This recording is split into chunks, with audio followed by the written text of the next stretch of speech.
summit coming up later this month. Last month, so it's happening in Japan, and last month there was the foreign ministers meeting of the G7 countries where Biden announced that there would be investment curbs proposed to the G7. I guess show of unity against China is real, or is it fake in some respects? What's your take on that?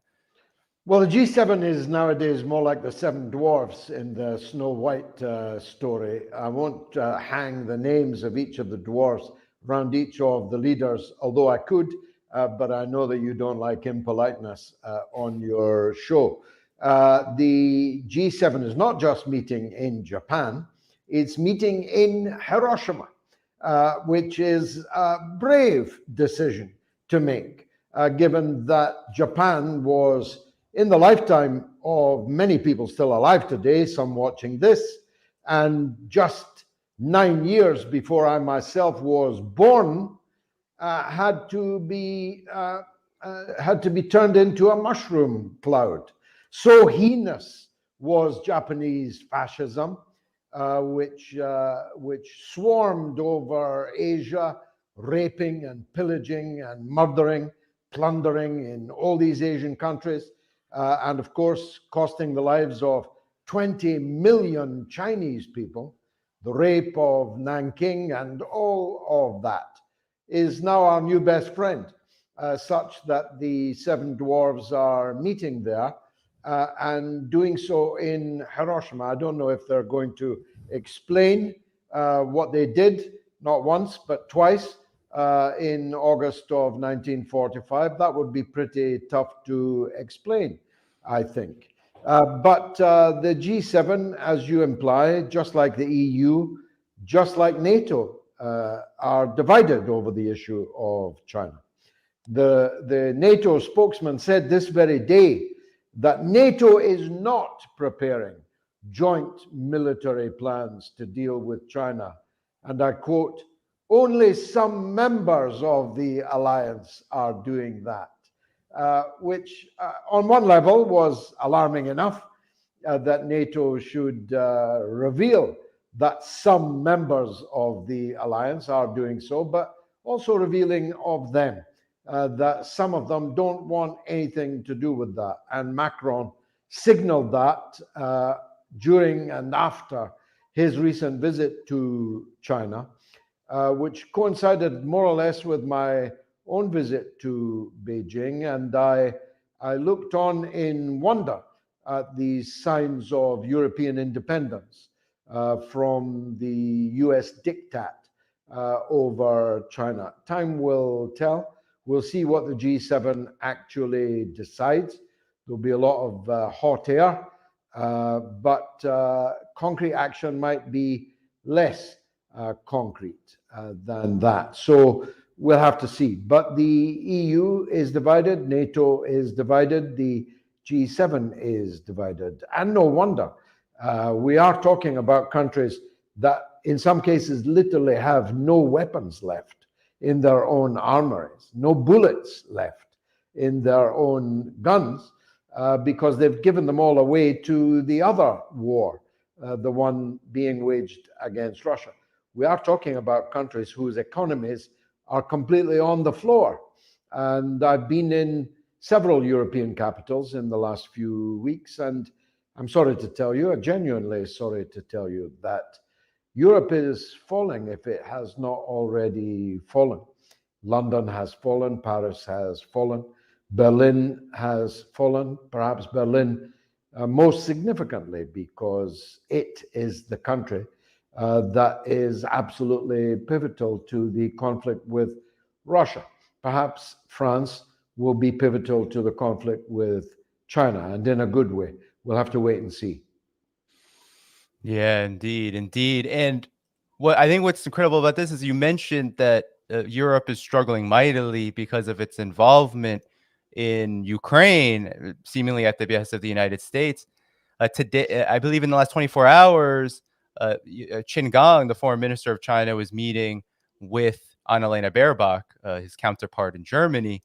And there's been a lot of talk. I think I want your opinion on this new word being used by European heads of state officials, they don't want to say decoupling from China. Now they're saying de-risking. And Qin had pretty stern words about that in terms of how this insinuates that China is somehow a risk to them, that they pose a national security threat, so to speak. What's your take on this use of the term de-risking that Baerbock was using and others have used in Germany, UK, and others have been using it?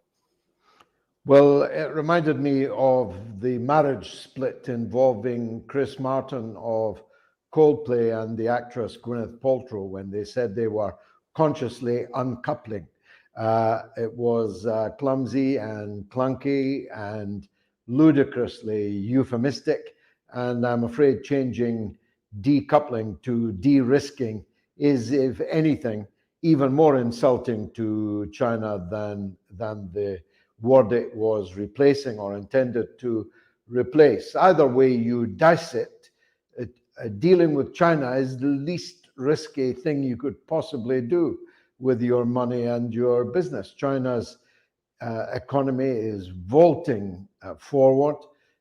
It will have at least 4 times the rate of growth of the United States economy this year, and 5 times the rate of growth of many of the European economies. So the way I look at it, China's risking something in dealing with them. It's certainly risking something in holding on to as much American debt in the form of bonds and securities, which is now dumping, but is in the dilemma that if you dump them all at once, the price, the bottom falls out the market in terms of price. The Western economies are absolutely dependent on China. If China stopped exporting its products to us, there would be riots on every street in the so-called Western world, because all of the things that we need to live, depend on to live, are coming from China. And in the case of the US and other countries too, China holds debt, which if it did dump, would dump our economies. So China holds all the cards. And that's what they're afraid of, you see. They want China on its knees, a China that's standing up and towering, increasingly towering over them, is exactly the China they don't want to see. Yeah, and speaking of cards, it feels like there are several countries in the Asia Pacific region that are playing certain cards with the United States right now. Yeah, the Philippines opening 4 bases to the United States in recent months. You also had recently, of course, the embarrassing visit of President Yoon of South Korea to Washington with the Washington Declaration and sending nuclear subs. And now you have Japan, and in particular in Hiroshima, this G7 summit happening. And there's been talk across the Western media of a trilateral military alliance, the United States, Japan, and South Korea, ostensibly to curb the nuclear threat, quote unquote, with the DPRK. But China has been sounding the alarm saying, oh, well, this is definitely geared towards us. And not least because Japan has been pretty vocal of late, meeting with top officials in NATO, talking about China very hostilely. What do you have to make about this development? Is Japan's role in the G7 simply to satisfy the US's and the collective West's agenda here against China? Well, let's draw a veil over the karaoke king, president of South Korea. His visit to Washington will forever be remembered by his rendition of American Pie. But the truth is, the people of South Korea don't want war. They don't want to be dragged into war. They don't want hostility towards China. They realize that that would be potentially fatal for them. And of course, they have a certain memory of Japan. Japan occupied all of Korea turned all Korean women below a certain age, and not even below a certain age, into to goods and chattels, like beasts for them to use in the most sordid way. They called them comfort women. It may have been to the comfort of the Japanese occupier, but definitely not to the people of Korea. The Koreans have never forgotten, and I'm talking North and South, both of which I have traveled. They have never forgotten the era of rape and pillage and plunder and mass murder for which Japan is responsible. So trying to yoke South Korea and Japan into a war alliance against North Korea, but effectively regarded at least by China as against China, will be a very, very tough ask. And Non, je ne regrette rien will be his last karaoke song, I think, if he tries to go down further on that road. But I'm worried about Japan. I think we all should be. I have to tell you that in my generation, the name of Japan will forever be blackened by their conduct in the Second World War, and not just their conduct against China, but Indonesia to the Philippines, Korea, Singapore, and so on. Their conduct towards Allied prisoners of war, including American prisoners of war. But I knew many British prisoners of the Japanese who never recovered their body shape, so starved and emaciated had they become. Anybody who's ever watched the movie Bridge on the River Kwai, which was a fictional bridge, but the story was nonetheless real, will never forgive Japan. It's like nowadays we're supposed to love the Germans and hate the Russians. Well, people d'un certain âge never will, you see, because we have memories and we lived with parents and grandparents who passed through these times. And the same is now true of Japan. We're supposed to love Japan, be glad that it is now once again becoming a military force, even though the occupation rules and conditions for many years were that Japan was not allowed to have a military. Indeed, its constitution precluded it from using its military force overseas, something that has now been lifted, negated. It's exceedingly worrying to people like me with a long memory that countries like Germany and Japan are being armed and encouraged to rediscover militarism again. And I'm sure that China in particular has a very close eye on what's happening in Japan. And I call upon the Japanese people, whom I admire greatly, I call upon them to reject this path, because Japan was devastated and could have been destroyed once before in nuclear conflict. Please don't court it again, because that's what the United States will have you do. Yeah, I mean, Japan, even just in recent years under the Biden administration, we've seen Japan become more toady-like to the U.S. You mentioned the decision to double, I believe, its military budget, almost in concert with the U.S.'s increase of its own military budget over this next year or so, which is in violation of exactly that constitutional amendment you mentioned, where Japan was never supposed to increase its military budget beyond the means needed for defense. 1%, I believe, was supposed to be the limit of all GDP. That has been totally obliterated now.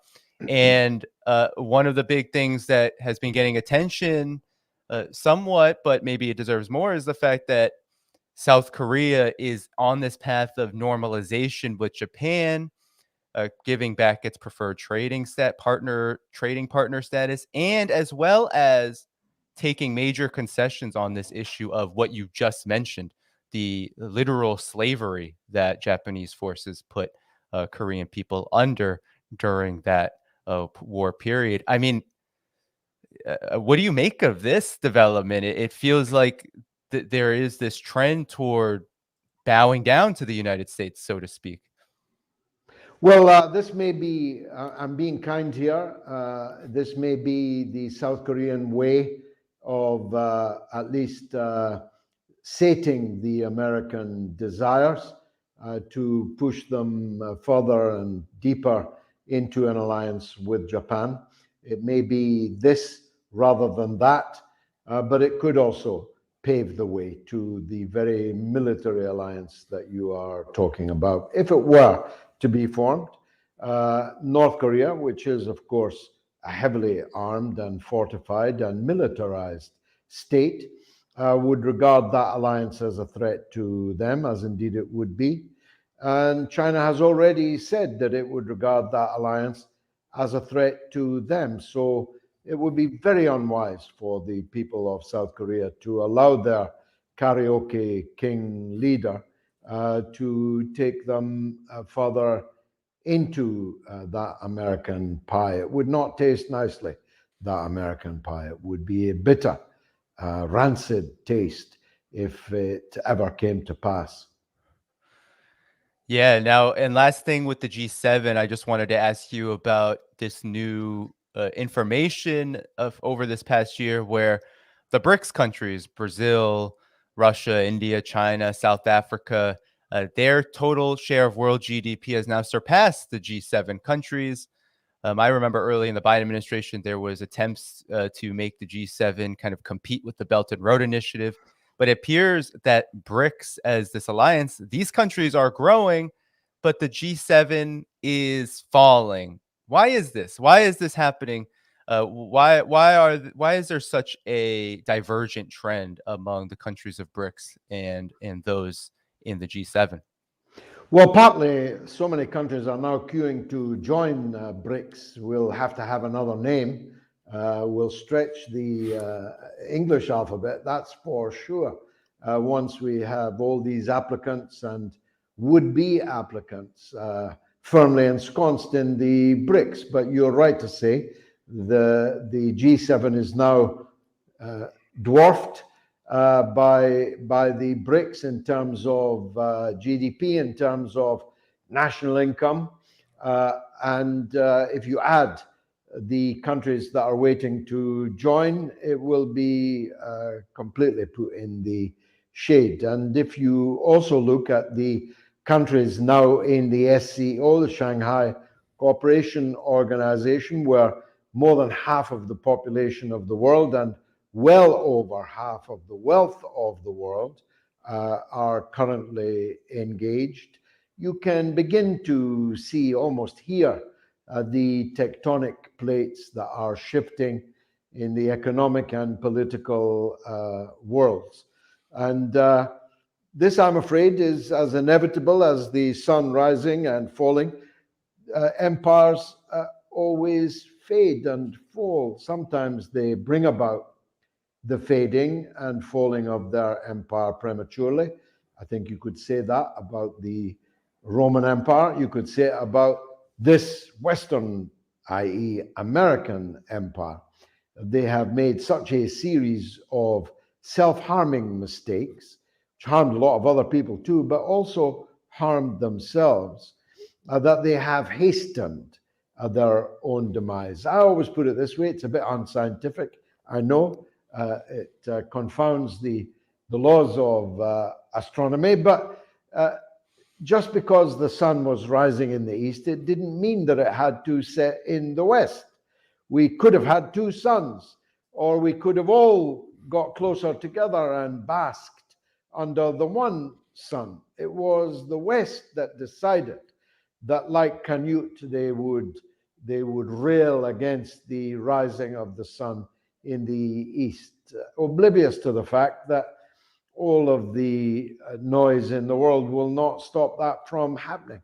And when you've got India and China together, the two most populous countries in the world, Once upon a time, India was hoped by the US to be turned against China, but more and more the differences between India and China are being settled.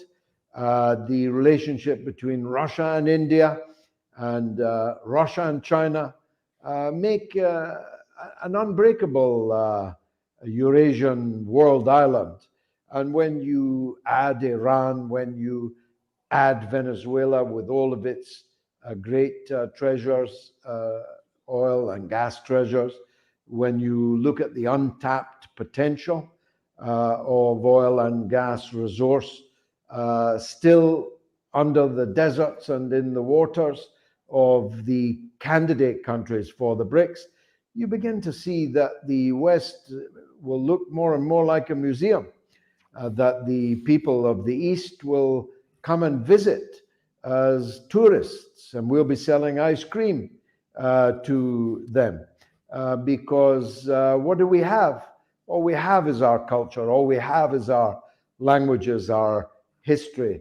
We sure don't have anything that you need to make things, anything that you need to eat things. We're closing down our farms in the Netherlands by force. They are physically forcing the people, the farmers of the Netherlands, to destroy their farmland. So what are we left with in Europe? Not much. We'll become, as I say, a tourist destination for the far richer people in the East. Yeah, well, I mean, let's maybe turn now to Ukraine because speaking of parts of this phenomenon you're talking about, this decline of the G7 countries, especially the U.S. and its Western allies, and everyone that they're taking with them. Ukraine is a big part of this, and I'm wondering what your take on where this conflict is at this point, because in recent days you had Antonio Guterres, the UN chief, say there's no chance of a peace agreement anytime soon. You had Henry Kissinger, of all people, with a much more rosy prediction saying that this year is a turning point, and there's very well a possibility that China can be a big part of a peace process. Sometimes it feels like the world is upside down when you see things like that going on. But what is your take on where this conflict is at this point, and any remarks you have on its significance at this moment in history? Well, I wish it were otherwise, of course, but I don't see any early end to the war. I don't see what the basis for it would be. In Shakespeare's Scottish play, Macbeth, the question is asked, am I steeped in blood so far that it is bloodier to go on or to go o'er? And I think that that's the position that Russia finds itself in now. And it would be inexplicable were Russia to cease its special military operations, leaving 60% of Ukraine in the hands of the Nazified Ukrainian nationalist administration, with Ukraine perhaps not a member of NATO, but NATO very definitely being heavily present in Ukraine. That would be a recipe for future conflict and terror in decades to come. So I cannot believe that Vladimir Putin will cease the operation until the goals are achieved, and they have not yet nearly been achieved. I take the view that without a regime change in Kiev, there can be no peace negotiations, because if the Russians are steeped in blood so far, so are the current coup regime in Kiev. So I don't think there's any possibility, even if he was allowed to.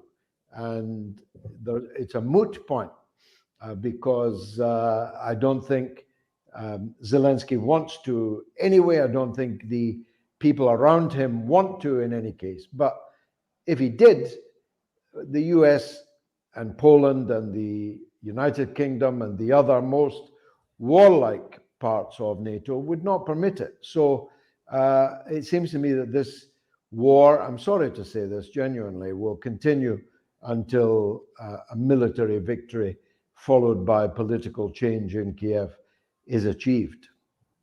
Well, you had Mr. Joseph Borrell, all the Europe's wonder boy of the so-called foreign ministry, whatever they call themselves in the EU. They say that they're diplomats, but Joseph Borrell, this top diplomat, foreign policy chief, he said quite plainly that this is not the time for peace. This is the time to give Ukraine what it wants to win the war. And of course, we know back in April of 2022, it was the West that stepped in and nixed a possible peace agreement that would have shortened this war by many, many months. It would have concluded in April of 2022. It's only a couple months.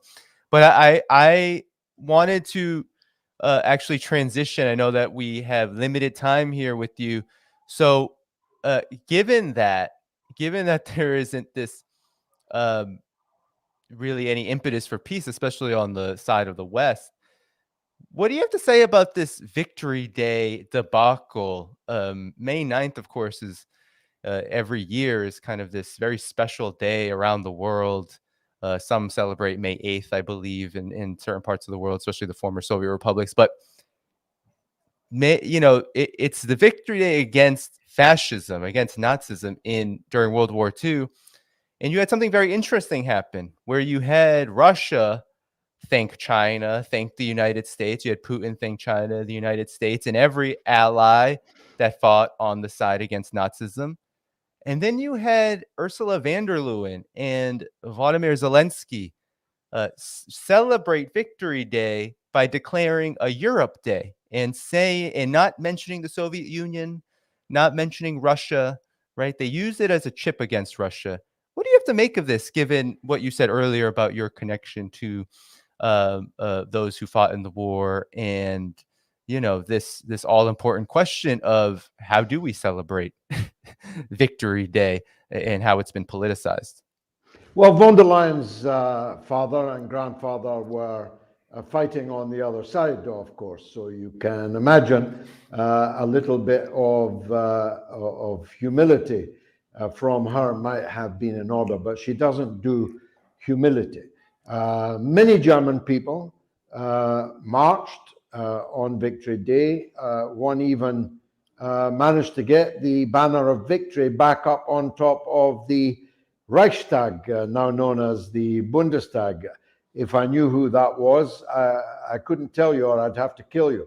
But it was an act of great daring and significance. And the people who know what happened best, there are outside the German parliament, there are Soviet tanks, not 500 meters from the Bundestag. They are there as a reminder of what happened the last time that revanchist Germany sought to use its military power in pursuit of its fascistic, racist delirium of seeking to literally physically annihilate, extirpate from this earth whole sections of the world's population, to massacre every last Jew, to massacre every last Slav, every homosexual, every Jehovah's Witness, every communist, every leftist, and so on. This was industrialized genocide. You'd think everyone would be together in celebrating the defeat of such a thing. But as you rightly say, they were not.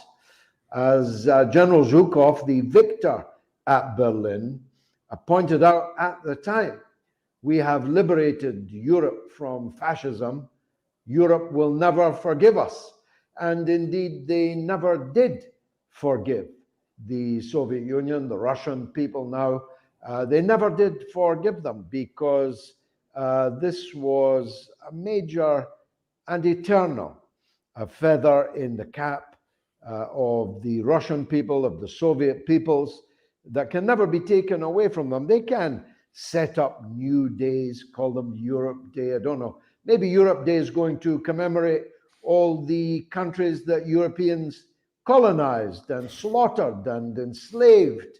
That might be a decent Europe Day, but you can avoid it if you like, but you can never change it. You can never change the fact that it was the Red Army that inflicted 8 out of 10 of every casualty suffered by Nazi Germany in the Second World War. It was the Soviet Union that lost 26 million people in that epic struggle in 4 years. It was the Soviet victory at Stalingrad that turned the tide of the war. G.I. Joe and Tommy Atkins were nowhere, man, in the defeat of fascism. I will say for Tommy Atkins and the British, if they had not refused to surrender in 1940, history would have been very different. So Britain will always have that credit in the bank, that when all around us had collapsed and run away and surrendered and collaborated, the British people under Churchill refused to do that. But other than that, in 1940-41, the Battle of Britain in 1941, our contribution to the final victory was minuscule, as was the American contribution. Of course, the bravery in 1944 on the beaches at Normandy and D-Day will never be forgotten, and neither should it be. But it's minuscule compared to the contribution made by the Russians. So if you hate Russia, you're going to hate May the 9th. Every year you're going to hate it because it reminds everyone all over again of who was who and what was what. Yeah, and there's a lot of hatred of Russia going around across the West, and especially in Ukraine, where that government has been de-Russifying Ukraine through its brutal, war campaign over the last 8+ years. But that extends all the way into government policy, education, etc. How language, right? The spelling of Kiev versus Kyiv. All of this is to de-Russify Ukraine. But what's I guess maybe your final thoughts on this. A lot of people have been sending me this kind of metaphor where they would say, well, if today were World War II, the United States would be railing against the Soviet Union for supposedly invading Germany unprovoked. Your thoughts? Well, it'll always be chicken Kiev to me, just like Paris will always be Paris, whatever the French people call it. So I don't go for this linguistic nonsense. The Poles have just given a new name, to Kaliningrad, which is part of Russia. The Poles have given it a name which I apologize, I'm unable to pronounce, and I'm not sure anyone outside of Poland will ever call it that. This kind of nonsense rewriting geography, rewriting history, rewriting the politics of conflicts now long gone is fatuous, foolish, and says more about the people doing it than it does about the people to whom they're doing it. So I don't myself think that these barking dogs on the Baltic fringe will succeed in changing the significant Everestian significant facts, which are this: that Russia and China are now essentially one country, with one economy, with co-dependencies. So Russian oil and gas goes one way, Chinese manufacturing goods come the other way. The depth, I mean, you made the point earlier about Russia not being counted in Europe Day. Russia is the biggest country in Europe. Moscow is the biggest city in Europe. These are facts facts that can't be changed just by pretending that things are otherwise. So the significant facts of which I speak are that Russia and China are now effectively one country, one military, one set of economic relationships. India and Iran, Brazil and South Africa, almost all of Latin America, all but one country in Latin America, and all but, I think, one country in Africa, are all rapidly coming together as a cohesive political and economic and, if necessary, military reality. Sorry, I'm fancy me forgetting the Middle East. If you now look almost from Marrakesh to Bahrain, from the Atlantic to the Gulf, all the Arab countries are now looking to China and to Russia. None of them are looking to the United States, still fewer to Britain or France. So these giant tectonic shifts that I have just quickly adumbrated cannot be reversed. So what does that leave? It leaves the French trying to encourage visitors to the Tour d'Eiffel, the English to the Trafalgar Square, the Germans to the Bavarian Woods, and so on. It means our future is a lesser future. And there will be many, many people around the world who suffered under the hegemony of the European empires. That we're very glad about that. Yeah, and if I have you for one or two more minutes, what you said about the Middle East is so important because we've been talking a lot about Ukraine and China, Asia and Europe, but maybe your thoughts just on even the last several days. Syria's back in the Arab League. That war is over in the official sense. And you had Yemen, peace talks happening between Saudi Arabia and Yemen, and that war, and of course the Iran-Saudi Arabia deal brokered in Beijing. I mean, you spoke out heavily against the West's invasion of Iraq, the U.S. and the West's invasion of Iraq during that period. I guess your final reflections and thoughts on that seismic change. Well, it could scarcely be more seismic, and I'd be lying if I said to you that I had predicted it, because I certainly didn't. Having spent the best part of my life in the Arab world, deeply immersed in the Arab world, I never expected this pace of change and this 180-degree turn. 1 minute, Saudi Arabia was, and its Gulf allies, pardon me, was an American satrapy until abruptly it wasn't, until it decided to sell petrol to the Chinese in RMB, until it decided to apply to join the BRICS and to get alongside the SCO. And of course, where Saudi Arabia went, its Gulf allies went with it.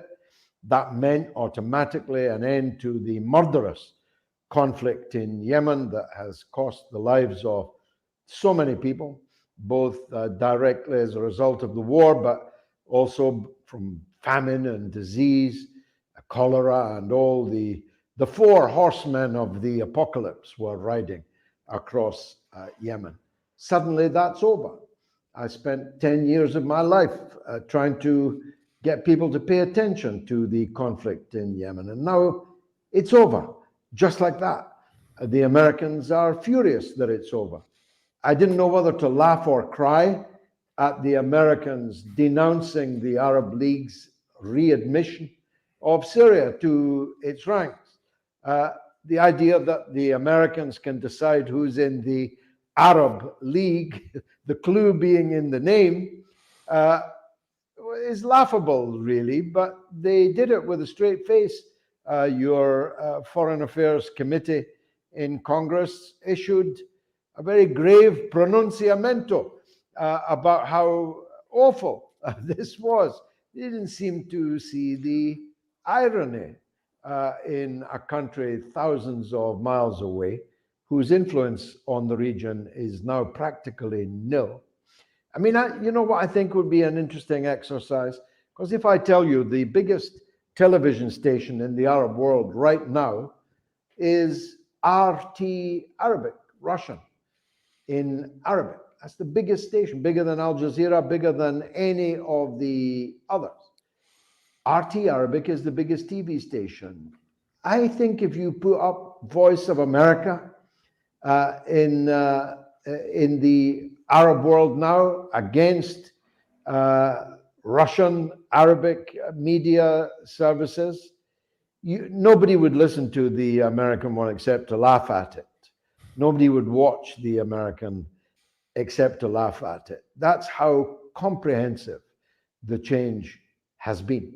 And that will have its impact. You mentioned some of them: the Saudi-Iran deal, the re-establishment of diplomatic relations, reopening of embassies, and the proxy conflicts between these two powers, like the one in Lebanon, like the one in Syria, like the one that we've just discussed in Yemen, but also elsewhere in the Arab world. These conflicts will now come to an end. Ineluctably, they must come to an end. And that is pregnant with enormous potential consequences for the Americans, but perhaps most immediately for the American outpost called Israel. Israel is now surrounded by countries that are technologically capable of dealing with it militarily,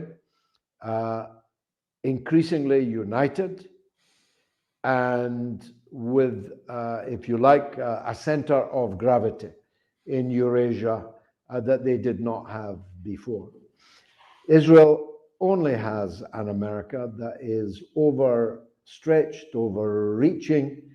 Its armor is empty, its currency debased.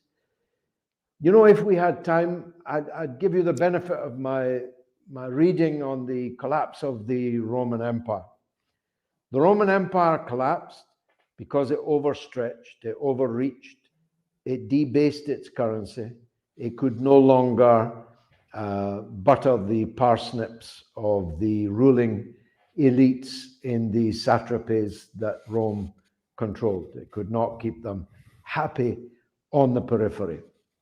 And simultaneously, Rome fell within, imploded in increasing debauchery, degeneracy of all kinds.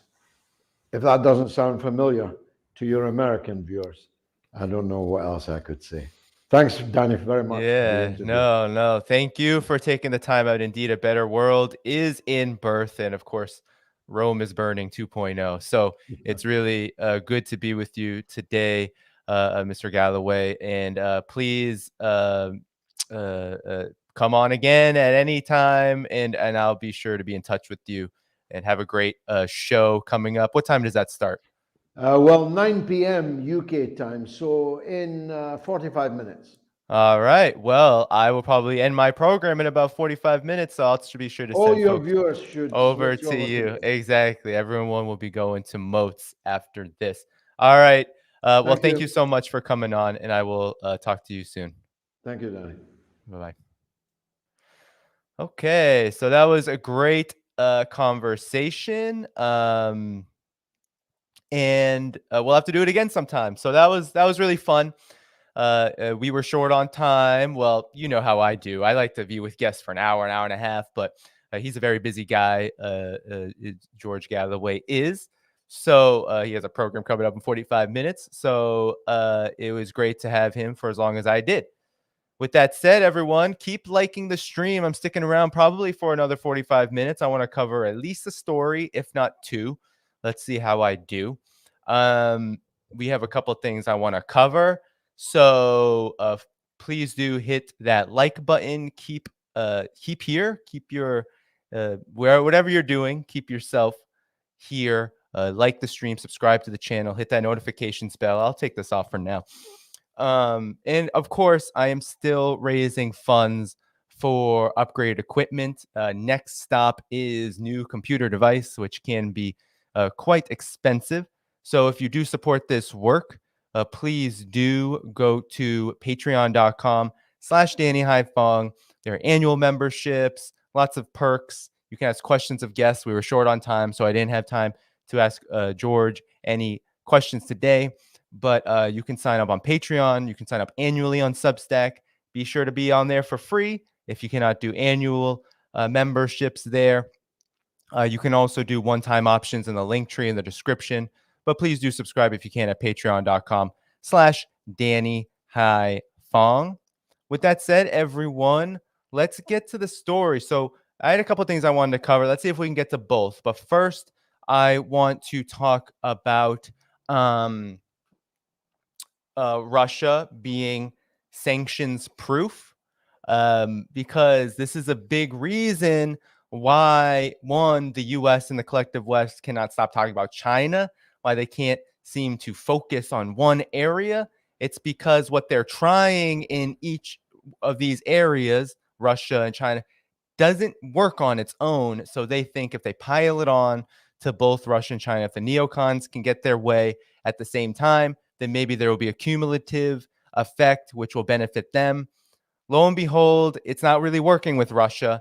And if it's not working with Russia, it's certainly not going to work with China, which has many more years on Russia in terms of being able to stabilize its economy. It's incredible what Russia has done, and we're going to get into it. So, with that said, let's talk about this, because I've talked about this many times on the show, but I have a few pieces, one from Scott Ritter's 2-minute topic, and then an article on this that I think are both important. One outline, and they both outline how Russia has done this. So, how has Russia defeated these Western sanctions? I spoke with George Galloway about how the EU is expanding their anti-Russia sanctions to China, mainland, and Hong Kong, to the UAE and other countries, claiming that these businesses, there's over 35 that are being put on the hit list now, are aiding and abetting Russia's war in Ukraine. That's what they're saying. And you've seen possibly EU officials say that there's really nothing left in the tank. They've basically sanctioned Russia to the point of no return. There is no other area. There's no other sector of the economy. There's political sanctions, and those things have minimal effect on any kind of they have minimal effect on Russia in any way, really. So if they're out of economic sanctions, if they're exhausted in that area, then what are they to do? And they're going everywhere now. They're going to sanction even more. It's not that they don't have individual sanctions on countries like Zimbabwe, etc., Venezuela, Iran, but now they're going to sanction countries elsewhere and businesses elsewhere based on their animosity and their proxy war on Russia. What do you think that's going to do? I don't know what the EU think it's going to do other than isolate and destroy the European Union's economy. But nonetheless, this is not about that. We're talking about how Russia was able to do this. And I want to pull up Scott Ritter. So Scott Ritter is in Russia right now. I'd have him on the program to talk about this. But he did a great 2-minute topic on the issue while in Russia. He's doing a book tour out there. We'll have to have him back on when he is back. But I want to play for you his 2-minute topic on this question, because he does explain in quite concise terms how Russia has done this. So let's tune in. Sanctions. I'm on the first couple legs of a 20+ day tour of Russia, and I'm just here to report right now that sanctions are working. That's just a straight up fact. Russia has transformed its economy into one that it's no longer needs the West, and in many cases no longer wants the West. The Russians have built industry incubators that are developing through research and development new concepts, new technologies, new business ideas, and they're actively seeking foreign investment, which they're getting. The growth of certain areas, Novosibirsk, by the way, is fivefold, sixfold, sevenfold more than what they were experienced back when they had relations with the West. And it's the case everywhere. In Irkutsk, where I'm at right now, the level of foreign investment, the level of prosperity is unimaginable if one considers that A, this is a country at war, and B, this is a country with the most stringent economic sanctions ever imposed. So if I could send a signal, a communication to the Western leaders, cease and desist. This isn't working. It's not going to work. And all you're going to further do is separate yourself from Russia down the road. And by what I see, Russia's an economic power that the West very much wants to be a part of. The West should be invested in Russia. The West should be cooperating with Russia, but they're not. And as a result, they're paying the price. Russia's not. This has been my 2-minute topic. Remember, knowledge is power. So, I mean, industry incubator. That's exactly how I would describe it. And it's not a surprise why Russia, given its ability to do this, to incubate its industries, to be able to redirect them toward national interests, and also to be able to expand foreign direct investment beyond the collective West. It's no wonder why these sanctions aren't working, because Russia is not isolated. It's not alone. It has friends, China being perhaps the biggest, but we're talking about Iran in Russia scoring incredibly lucrative deals, right? Saudi Arabia and Russia working out how to balance the energy industry in their own interests. Russia and Africa. Russia has been able to expand its influence in Africa, not by telling African countries what to do, overthrowing their governments, but by providing tangible resources, including military resources, to fight off the scourge of terrorism, which, if you remember, by the way, is the product of the US's overthrow of Libya and destabilization of North Africa around 2011. And the Wagner Group, of all forces, has been a major contributor to stability in places like Mali and northern African countries. Now, also Russia, Latin America, Cuba, for example, I've covered on this show. Cuba and Russia have scored deals that have increased 3, 4, 5 times fold, and Russia has found ample interest in Russia's energy sector in Latin America, allowing it, and grain as well, and allowing these industries to find relief. So Russia is not alone. Russia is a leader in the de-dollarization phenomena, but there's a great article that I found that I want to share with you about how it was able to do this, how Russia was able to do this, because this is one of the least told stories in the Western mainstream media. You always hear sanctions, sanctions, sanctions. Sanctions are working. Sanctions are great. You even heard Janet Yellen say, well, yeah, maybe sanctions aren't good for the US dollar hegemony, US dollar's hegemony, but we have to balance security interests and we can do it smart. And if we do it smart, then it'll just hurt Russia. It won't hurt people. It won't hurt the overall economy. Well, all of that is foolish. It always hurts people. In this case, it's hurting the West way more than it's hurting Russia. In other cases, we've seen it really hurt countries like Iran and Venezuela, for example, where people die preventable deaths because of sanctions. But Russia is a different kind of foe, a different kind of target. And the United States miscalculated. And here, the West thought it would destroy Russia's economy with sanctions from hell, quote unquote. And here's why it failed.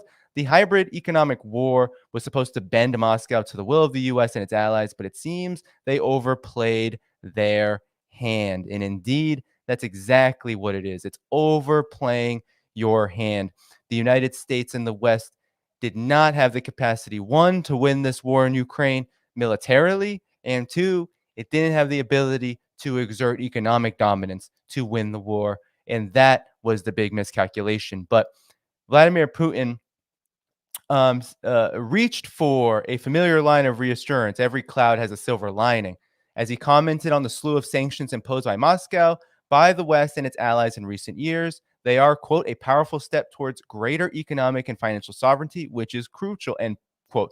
So if your target, if the leader of a target country is saying sanctions are allowing us to become more financially independent, that kind of optimism should be a red flag that your sanctions are not working. That should just be number one. Number one in terms of your thought process. So Moscow has been long accustomed to sanctions pressure, going back to the Soviet days, and the EU and US began to announce new waves of restrictions from 2014 onward. However, that pressure reached a whole new level during the special military operation in Ukraine, making Russia the most sanctioned country in the world ahead of Iran. Moscow has been slapped with 10 sanctions packages from Brussels alone since February of last year. Still, even those measures have not been enough to cripple the Russian economy. Western officials have conceded that the decisions made by the Russian government to push back against sanctions have helped the country's fiscal base hold up in spite of a challenging environment. What did Russia do to mitigate sanctions, and how long can it sustain this resilience? So, Russia did its homework. Russia found itself under significantly more pressure after it began its military offensive in Ukraine, which was to be expected since Western politicians had warned that Moscow would face punishment if it decided to intervene militarily against Ukraine. It came as no surprise that the first restrictions were announced within 24 hours of the escalation of the conflict, followed almost immediately by a public Russian response on the countermeasures the government would take. Many of the steps to protect the Russian financial system had actually been long before the launch of the military operation. It could have faced a crushing blow when Visa and MasterCard ceased operations in Russia and bans were imposed on transactions by banks, explains Ivan Timofeyev, director of programs at the Russian International Affairs Council. However, according to this expert, what allowed the Russian economy to weather the storm was the creation of the mere independent national payment system by Russia's central bank and finance ministry in 2015. That's why the departure of foreign payment systems after the beginning of the special military operation didn't undermine Russia's financial sector.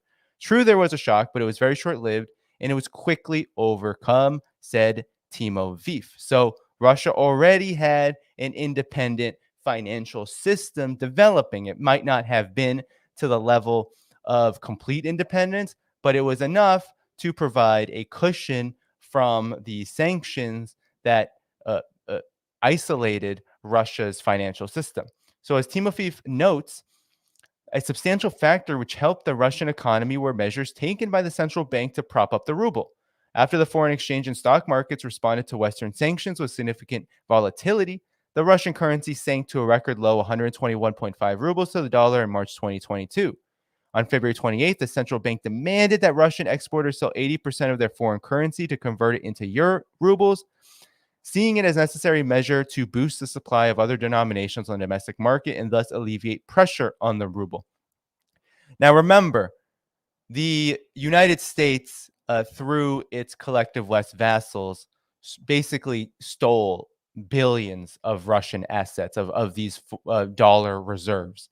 So this is a very reasonable move to sell off what you had left because a lot of this foreign currency reserves were already being taken back. So a very reasonable move here. And then interestingly enough, this had been used before in 1991. It was introduced to prevent outflow of foreign currency. It remained in force for almost a decade. The previous peak occurred during the crisis of 98, and the mandatory currency sale requirements were hiked to 75%, a level that remained in place until 2001. It was gradually phased out before being completely repealed in spring 2006 as part of an effort to make the ruble freely convertible. In a push to prevent outflows, Putin also restricted the amount of cash that could be taken outside the country, imposing a limit of $10,000 per person or a foreign currency equivalent on March 2nd, which is very important because, mind you, whenever there's an economic crisis, especially in the global south, what often happens is that the collective West in the United States will try to encourage migration. And one of the big issues with encouraging migration, this happened in Vietnam, this happened in other countries, is that they may take everything they have with them, including in a lot of countries, especially where there might have been U.S. aligned forces. Russia probably had maybe a lesser problem with this, although for sure there are definitely Western oriented neoliberals inside of Russia. What they may do is take all of their money and take all of their assets out of the financial institutions and leave with it. So this is a very reasonable also imposition, a law to pass in order to prevent that, because that has devastating effects on the economy. Of course, it drains it not only of brains, right, of not only of the intellectual and labor capacity of a country, but also of straight up currency.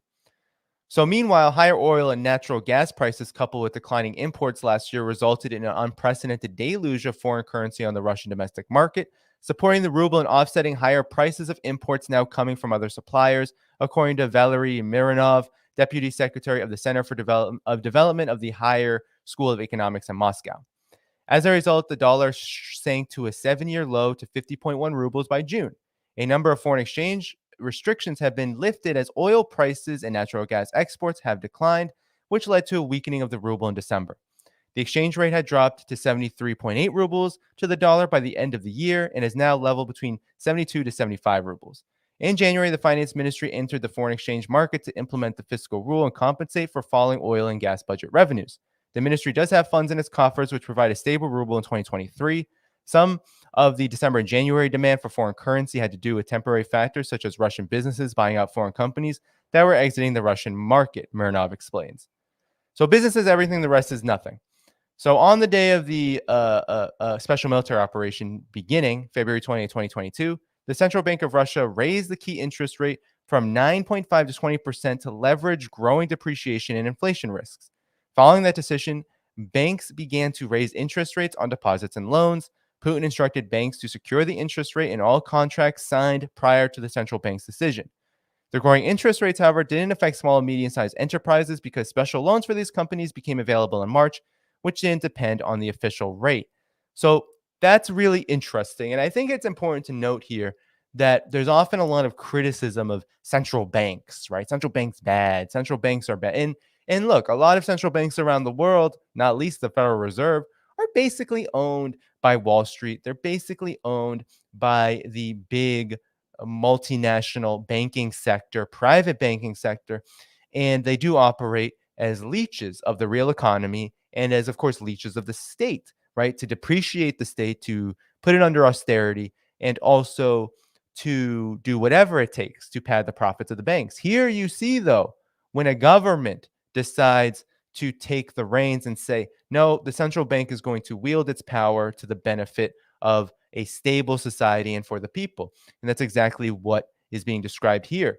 To raise interest rates to curb inflation, but provide small and medium-sized enterprises, and of course, all the people involved in them, with what they need through low-interest loans to ensure that these interest rates don't put them out of business and make it impossible for them to grow and for them to survive.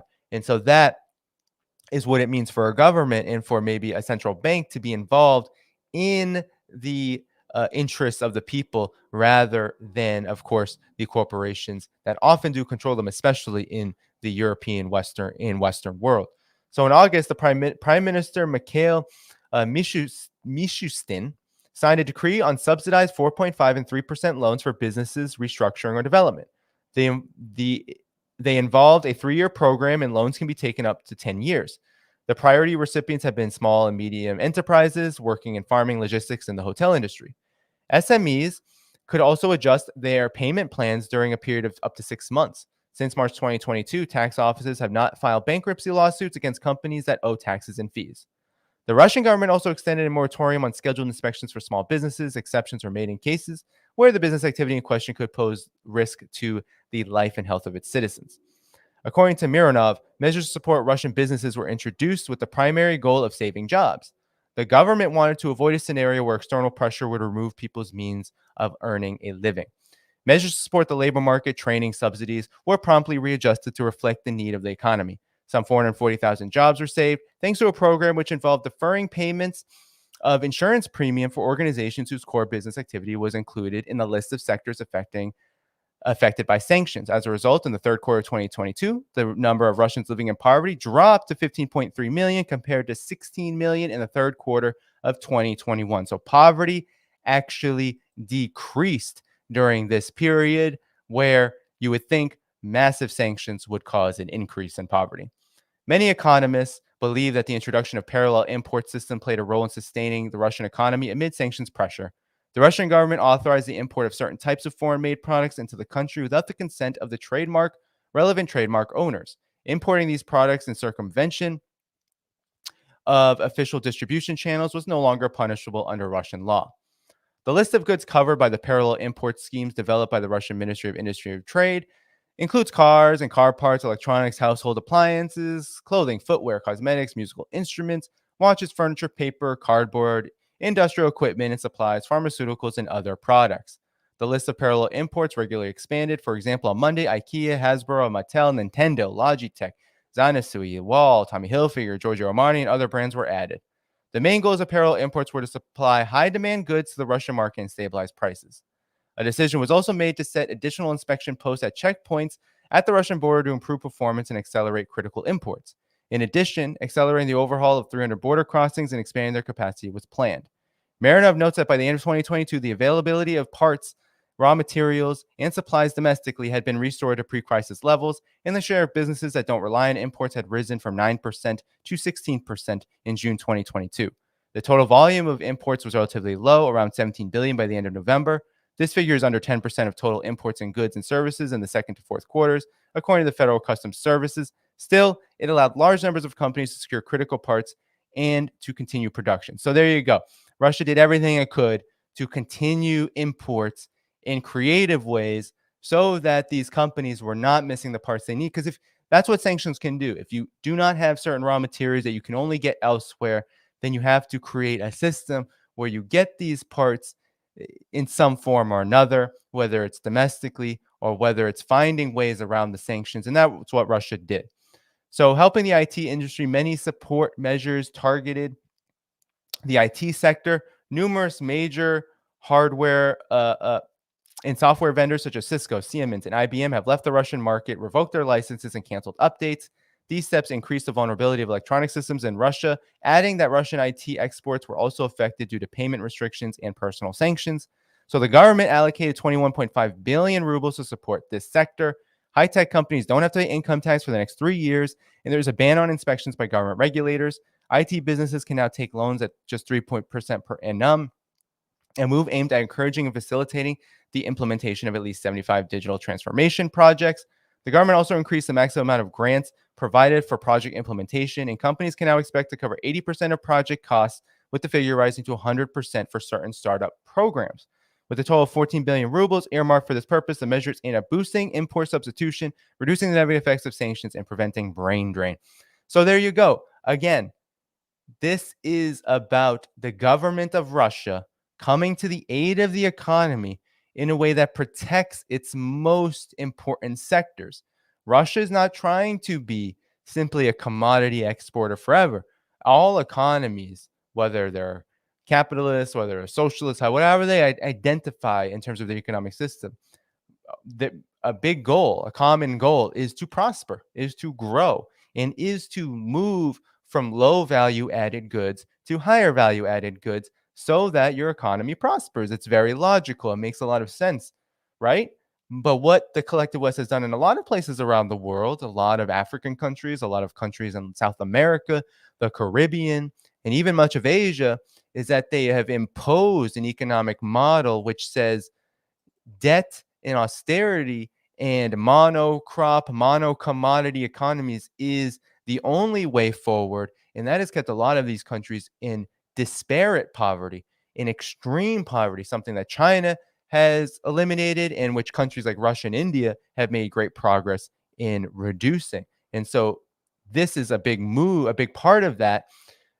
Russia being able to keep its tech industry, a burgeoning tech industry, not a huge tech industry, but a burgeoning one, from collapsing altogether, given that these sanctions are specifically targeting industries that no longer are investing in Russia.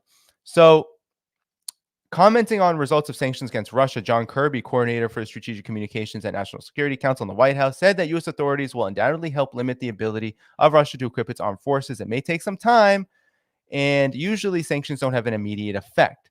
So again, this is about, there's going to be more sanctions. And I named off all the different sanctions that are going to continue, right?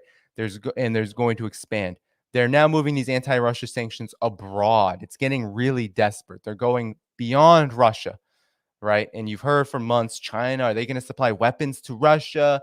All of that was to build up this momentum toward now sanctioning countries who do business with Russia. So that's how they're going to try to isolate Russia. And this economics professor, Oleg Barabanov at the National Research University Higher School of Economics says this: I believe it's too early to think it's all over because the negative impact of sanctions is likely to accumulate over time. The U.S. is probably expecting just that, reasoning that the longer the sanctions are applied, the more profound their effect will be. It's crucial for our government, Russia, to stick to the goal-oriented strategy and denounce any denial, i.e. the line of thinking that everything is business as usual and nothing has changed. Mobilizing the country's economy must be a government priority, not only for the sake of supporting the military operation, but also for Russia to be able to withstand sanctions, because if we give in to temptation to do nothing about it, it might well be the end of us. So the key to success, Team Aviv says, is maintaining economic stability. The priority areas to watch in this regard are efficient economic management, affecting investments, fighting corruption, upholding rule of law. Team Aviv agrees that international sanctions have had negative impact on the Russian economy. He believes, though, that Russia has been able to adapt to the pressure. I wouldn't assert the Russian economy will collapse because of sanctions. The powers of the West may surely go on to apply more sanctions to other sectors of our economy, such as the power sector and others, but there are certain red lines that will start creating problems for the West too if crossed. I believe should we expect more sanctions, that we should expect more sanctions, but we will have time to adapt to them. And this article is written by Lydia Misnik, a Moscow-based reporter. So there you have it. It's a pretty comprehensive report. However, that report didn't tell the whole story necessarily. It's not the whole story. There's more to the story than what that article said. That article focused particularly on the domestic means, the domestic policies taken. And it's quite impressive. And we should all learn from this. We need to learn from how countries fight back against this unconventional warfare, this economic warfare that the United States is imposing all around the world. It's not just Russia, but now Russia is the most sanctioned country. And so it was always too simplistic, right? A lot of focus has been on the ruble and how the ruble is doing so well and how Western sanctions is just a failure. Well, that negates the Russia's successes. And it's harder to talk about Russia's successes. It is, because in the collective West, you'll often be attacked for that. You'll be attacked for saying anything good about Russia. But the fact of the matter is that Russia is doing a lot of good. It is making a lot of progress in the realm of becoming economically independent. And that's a very good thing. And I do not think that that was the intent of these sanctions. It was a development that the U.S. and its collective West allies were too, I think, narrow-minded, too blinded by their imperial hubris, by their goal of regime change on Russia, to be able to understand and to be able to foreshadow. And that's a big factor in all of the developments that are occurring worldwide. The rise of multipolarity. The United States and the collective West could not foresee these seismic changes, the seismic waves that have blown over the world order. They could not foresee it. And part of the reason is that sanctions are part of this last gasp of a dying empire. The United States is the leader of this dying empire of Western hegemony. And it's dying precisely because these means that it has at its disposal, for example, sanctions, do not have the same effect that they once did. And that's because as the United States and the collective West have decided to try to bully and trample on smaller countries, weaker countries, countries much poorer because of horrific legacies of colonial plunder and imperial interventionism that have afflicted them. They thought that after the Soviet Union fell, that there was absolutely no way that these countries could find their way out of the destitution and misery that they have caused. Well, they had another thing coming to them when they decided that it was time to pay close attention to and target Russia and China. That these countries are too big, they're too rich, and they also are too intelligently led. They're too stable. They have governments that are too stable, that understand when they have to move And we have to give credit to Vladimir Putin and Xi Jinping for being those kind of leaders. In Russia, of course, Vladimir Putin, I think his leadership takes on greater significance than even Xi Jinping's, because Xi Jinping has the Communist Party of China, nearly 100 million people in that dedicated to the cause of socialism with Chinese characteristics and sovereignty. But Vladimir Putin, when he first came into office in the year 2000, he had a lot of work cut out for him. He had oligarchs that were plundering the country, were siphoning off assets to the West, were creating a dynamic where there was mass misery all across the country. And Vladimir Putin's leadership, along with those of whom joined him, was essential to combating that reality. And now we're seeing the fruits of what that can do over decades, after 2 decades, being able to launch a special military operation and absorb the blows economically that would have on Russia is quite impressive. And it's only going right, while the consequences of sanctions will only continue because the sanctions will expand, they will continue. There's nothing on the horizon saying that Europe and the US are going to stop, right? They're not going to stop. They're going to continue to do this. And with that reality comes the fact that Russia will have to continue on this pressure. And I think one of the ways that we're going to see that pressure influence Russia is by accelerating the de-dollarization process. It's quite obvious that they are in the vanguard of this trend, and that it is existential for them in the sense that if they do not build very robust connections, integrate their economy with the economies of the rising BRICS countries and countries in the global south, then Russia will eventually run into big trouble as the collective West continues to isolate it from them, right? It continues to isolate Russia from the collective West. And I think something else to watch out for, just to conclude this story, is that the more that Russia is successful in this way, we will see more starkly just how much these sanctions are actually backfiring against the collective West, not just causing economic instability, but also causing, um, you know, just shrinkage. The economies will reduce, they will become smaller. They will also, that's already been happening even before the Russia sanctions. The G7 is now smaller than the BRICS countries in share of world GDP. The US economy, the UK economy, the EU economies, all of them are shrinking in total percentage of global GDP. And that's going to accelerate the more that countries like Russia and China and Iran and all of the BRICS countries, the more that they chart an independent course via de-dollarization, but really in all spheres, especially in the economic realm, through integration projects and the like.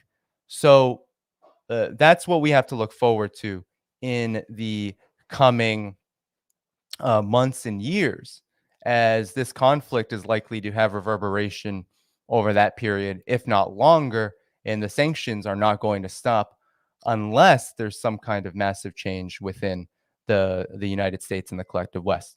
But with that said, I want to move on to one last story. It's good news, and so stick around, and it won't be as long. But I wanted to cover Syria back in the Arab League for a minute, because this story is actually very important to me, because I have been focusing on Syria for quite a while. Syria has been really important just in terms of my generational context. It was one of the first wars that the U.S. waged once I started to look more into, well, what exactly is the United States doing abroad? In 2011, right, I was horrified when the United States bombed Libya. That was a real key turning point for me. It wasn't that I didn't know that George W. Bush invaded Iraq and Afghanistan. I thought that was horrible.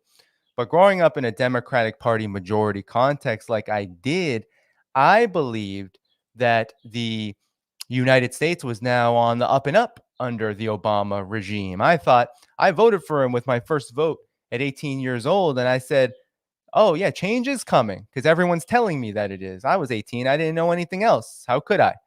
And when I was 18, this was before the information age, really, in terms of how easy it is now in some respects and how difficult it is in others to get information. But I was horrified by the bombing of Libya because I saw a president who called himself the first black president bomb an African country. And I was very confused because it looked, sounded, and smelled just like something the Bush Jr. administration would do. Use a pretext of authoritarianism and this dictator's committing human rights abuses as a reason to destroy a country. And then I started learning about Libya, the most prosperous African country at that time, subsidies, um, subsidies for oil, for housing. People lived quite well. They participated in direct democracy, free housing, free education, etc. And of course, yes, it was the richest country in Africa at that time, also aided in the anti-apartheid struggle and many other liberation movements, Muammar Gaddafi being someone who called himself not only an Arab nationalist, but a revolutionary. So very inspiring stuff. And then Syria happened, right? Syria happened, and it happened right after. I mean, it happened at the same time. You had these protests happening in Syria, similar to the Libyan model. And actually, I learned later that a lot of these these foreign proxies that were fighting in Libya at the behest of NATO, Israel, Saudi Arabia, Qatar, etc., actually were moving on to Syria to start staging these quote unquote protests, picking up weapons in the border regions, and beginning their terror, their reign of terror. And so as I started to learn more about this and follow the journalists covering this, and those folks were going out there like Vanessa Beeley and Eva Bartlett, I started to understand exactly how fraudulent this war was. And I couldn't predict, although I had a bad feeling that it would last a long time, because every time the United States tried to pull a Libya 2.0 on Syria through a no-fly zone, it would fail. It failed in August of 2014, and it continued to fail onward, no matter how much it tried to fabricate chemical weapons accusations and all of that. It failed because guess what? Russia intervened in 2015 on the side of the Syrian government at their invitation, and that alone prevented Libya 2.0 from happening. And that's just the facts. Russia prevented, honestly, what would have been the biggest disaster that the Middle East had seen since the invasion of Iraq, but it would have had even more consequences because it would have been another domino. The instability would have been incredible, and it would have leaked and poured into Russia and further east. And that's why Russia had every interest in protecting the legitimacy of the Syrian government. So that war raged on years and years. And in 2016, the Battle of Aleppo, there were huge victories, right? Huge victories in Raqqa and Aleppo. Of course, Idlib remained divided, a kind of a staging ground for the foreign proxies funded by by NATO and its statelets. And after 2016, there was a stasis. The battle had basically been won on the ground militarily by Syria, but the United States and, of course, NATO would not allow such an occurrence to continue. So what did they do? They placed Caesar sanctions on Syria. They starved Syria's economy, and the U.S. remained an occupying force in a third of Syria in its northeastern region, basically stealing its water, its wheat, and its oil, where 30%, where a large percentage of its oil, 30% of its land and a large percent of its oil is now being occupied. So that has continued. And that has continued in large part because regional countries in the Arab um, periphery in the Arab world went along, right? They went along. Saudi Arabia, Qatar, the UAE, et cetera, et cetera. They went along, and they had also their own conflicts now to fight, like, for example, in Yemen. Well, now everything has changed. Everything has changed in a matter of, it's a flurry of changes. We're talking about changes unseen in a century, right? That Xi Jinping told Vladimir Putin. Seismic changes, cataclysmic changes. And it all points to US hegemony dying. And it's dying because, well, let's just look at some of these developments. Number one, the huge peace agreement brokered in Beijing between Iran and Saudi Arabia. Before that, you had the China Arab Summit in Riyadh, led by Saudi Arabia in large part. After these developments, you also had the normalization between Turkey and Syria begin to occur. Talks between their foreign ministers, their defense ministers. You also had Saudi Arabia and Syria begin to have serious discussions.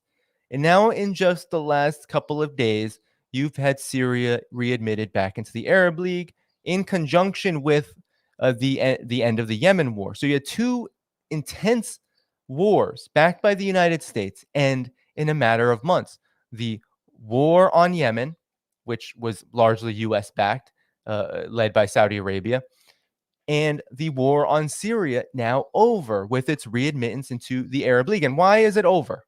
And I'm going to play a clip from the Duran very soon because what they have to say is I think, very smart and astute on this. But it's over because Saudi Arabia, which was the principal actor in backing the forces that were invading Syria throughout the dirty war, the proxy war, Saudi Arabia came together, its foreign minister came together with Bashar al-Assad and normalized relations. They reopened embassies. In their statement, Saudi Arabia said, we recognize the Syrian government, Bashar al-Assad, and we will no longer fund and arm and support, I think they just said support, any force outside of that government. Huge. That is the end of the war on Syria. And I could never have predicted it, but it is great news for peace. It is what China is calling an atmosphere of peace blowing over the Middle East. And it's incredible. And in large part, it's because of China. It's because of what China was able to do between Saudi Arabia and Iran, be able to balance these relationships. It's absolutely inspiring. And we should all be inspired by this development. And so let's hear what the folks at the Duran have to say about this. And I'll make some comments and we can go forward from there. So let's see what they have to say. All right, Alexander, the big news coming out of Syria back in the Arab League. And this was expected, but now it's official. We've been expecting it for the past couple of weeks, but now it is official. And the U.S. is absolutely furious. The Biden White House is very upset with this development.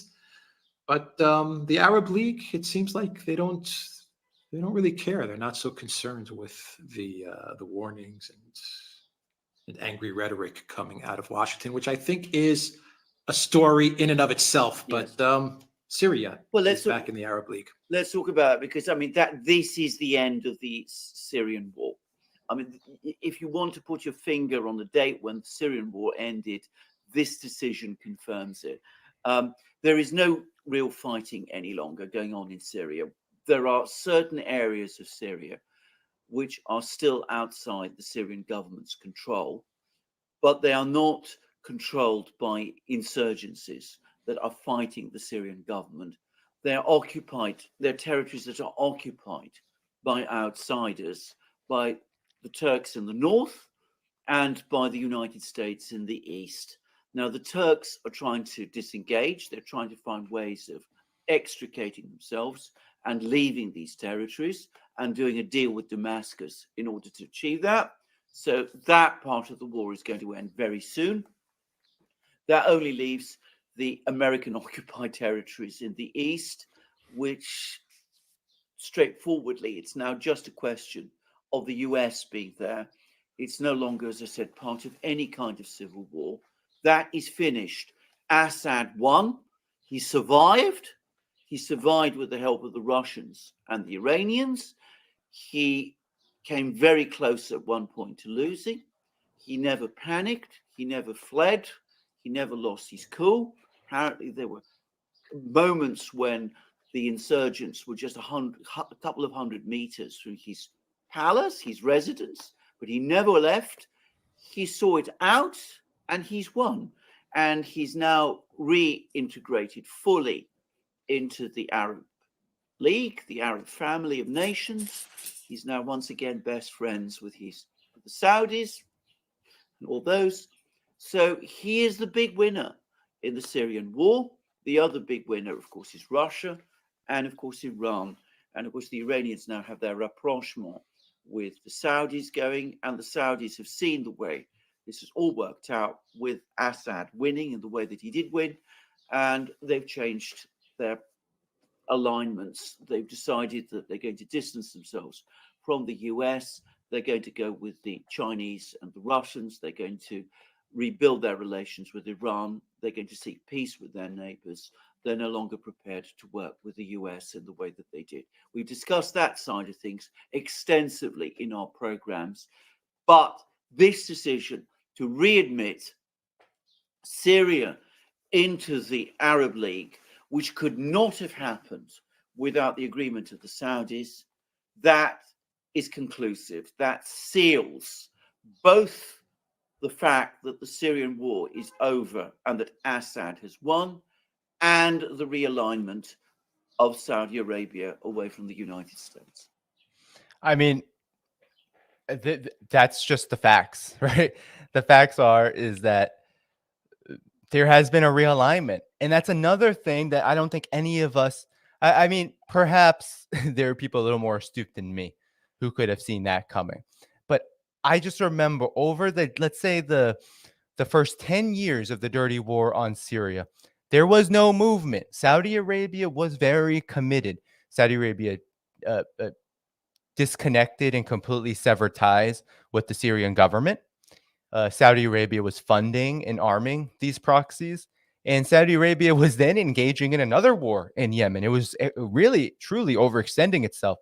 But one of the ways that it prevented overextending itself directly was by not investing forces directly into Syria, just funding armed groups, which Saudi Arabia has a history of doing in league with the United States. But in the first 10 years of that war, 2011 to 2021, there wasn't much movement. But then Biden comes along. The Biden administration comes along, and it's so very interesting that Biden comes along, and what happens? What happens is that the Biden administration begins its crusade against Russia and imperils the entire world economy, including the energy sector, which, well, we don't have to be very astute to understand that Saudi Arabia lives by this sector. This is the black gold that Saudi Arabia relies upon to develop its economy. So Saudi Arabia, Mohammed bin Salman, and the rest were not too happy when they saw these sanctions target Russia and the United States look at the world as basically a playground from which to stomp on. And so Saudi Arabia began to think very hard, and the realignment was very rapid. Now, Russia, China, and Saudi relations were not bad before this. They weren't poor. It's simply to say that they were more imbalanced before. Saudi Arabia was much more keen, even during the Trump era, to express its willingness and closeness to the United States, its willingness to be close to the United States.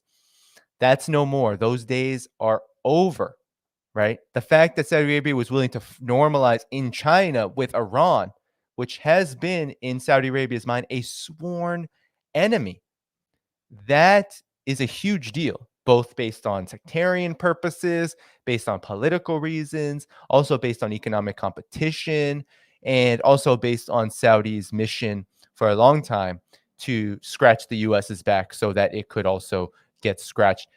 It has decided no more. And that's a big part of this story, is Syria has benefited mightily from what is a realignment caused by the U.S. itself. The U.S. has basically destroyed its own hegemony in the Middle East. And you know what? It's a beautiful thing. Let's continue for a little longer. Yeah, he always kept his cool. He never wore sweatshirts and green camouflage. He would make public appearances with a suit and tie. There were no green screens. There were no big media productions. The people, I think the Syrian people, I think it's fair to say they never turned on Assad either, even though they faced immense pressure as well No, they never turned on Assad. Actually, it's quite the opposite. They didn't turn on Assad. They supported Assad more and more and more that the war went on. The longer and longer and longer it went on, the more that the Syrian people came around Assad. Whatever differences they had politically, religiously, culturally, whatever differences they had in terms of policy. First off, Assad was very keen on conceding to opposition forces in the beginning, and he made very smart moves along with the Ba'ath Party to expand the scope of governance and to include the opposition in deliberations and empower them in politics to a degree, not to take over, of course, but to a degree. And that allowed for relief and a kind of isolating of these proxy forces from the political realm, which was genius. But he's exactly right. Alex Christopher is exactly right here. Um, that's what happens. He never abandoned the Syrian people, and the Syrian people thanked him for that. To turn on Assad, they stuck with it as well, and they showed that that they're not going to be intimidated either. I mean, Yes. is that a fair assessment to make as well? It is a completely fair assessment. I mean, he never lost his hold over the Syrian people. On the contrary, the war consolidated his leadership of Syria. He has been seen by the Syrian people as the symbol of their struggle against the forces that were trying to overthrow him, which were backed by external powers, and it's ended up by making his position in Syria much stronger than it had been before. Now, in saying all of this, it's important to stress again that the war that happened in Syria had both external actors and internal causes. I mean, we mustn't lose sight of the fact that there were many problems inside Syria. You can't start a war like this unless there were problems within Syria itself. And there clearly were. And we'll see how and whether Assad is able to address them in the long term. But over the course of the war, his leadership has greatly consolidated. He came to be seen by the Syrian people, particularly the Syrian people in the cities, as the person who, as I said, was stood by them. As I say, he never ran away. He never lost his dignity or calm. And they, in return, stood by him. Yeah. So that's all I wanted to play from that video. I think that's, those guys are exactly right. And stay tuned. They will be here on this channel, I believe May 19th. So a little over a week from now to talk about Ukraine, talk about these developments and others on this channel. But I wanted to play that because of that point, right? This is a very key point. And I think it's not really talked about so often. It's one that's hard to make because, as I said before about Russia, Syria is included in this as well, China. When it comes to countries that the neocons are ranting and raving about in order to satisfy and spread their warmongering propaganda so that they can wage wars as successfully as they can, there's a demonization campaign, an intense demonization campaign, and Syria has perhaps been subject to one of the most intense in the last two generations.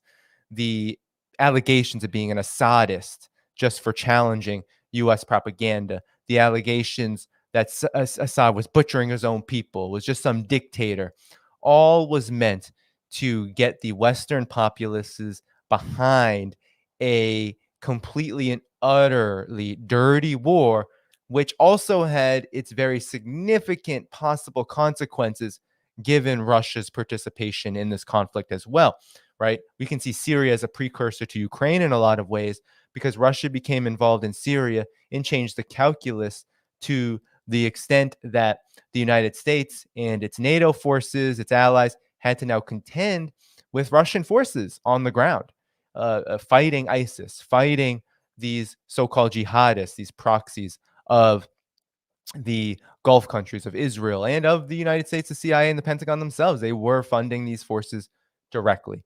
And so it's really important to note how Syria's leadership is a big reason why Syria was able to survive this war. It could have been very easy for Syria to essentially dissolve. I mean, the onslaught was just brutal. We're talking about massacres, slaughters, invasions of people dedicated to terrorizing the population. And then at the same time, Syria was isolated economically. Syria was, they tried to make an example out of Syria as look at what we can do. You're another domino to fall, and it will be an even bigger and badder domino than the dominoes that we were able to push over in prior periods. That was the goal of overthrowing Syria. It was to get to Russia. It was to get to China. It was to continue to push east to solidify U.S. and collectivist hegemony and to ensure that the entire world would watch as an independent sovereign government that had a reputation of pushing back against U.S. imperial interests would not be able to function in a region that the U.S. had long called essentially its stomping grounds, essentially key to its prosperity and national security. So it's important to recognize the accomplishments of someone like Assad. You saw in that video Bashar al-Assad walking casually in street clothes without extra security detail, being able to mingle and communicate and connect with the people in a war zone, in a time of war, an invasion, to consolidate popularity. I mean, 80+% of the Syrian people support Bashar al-Assad and the Ba'ath Party. That is just facts. And it's important to note this because it's the case everywhere where there is a fight back against this agenda, of total domination, full spectrum dominance from the United States and its vassals. Whether you're looking at Russia, Syria, Iran, yes, but China too, you have these governments essentially be some of the most legitimate in the world. And that's because people like their independence, especially countries like Syria, a French colony at one point, and of course has been facing interference from the United States for a long time.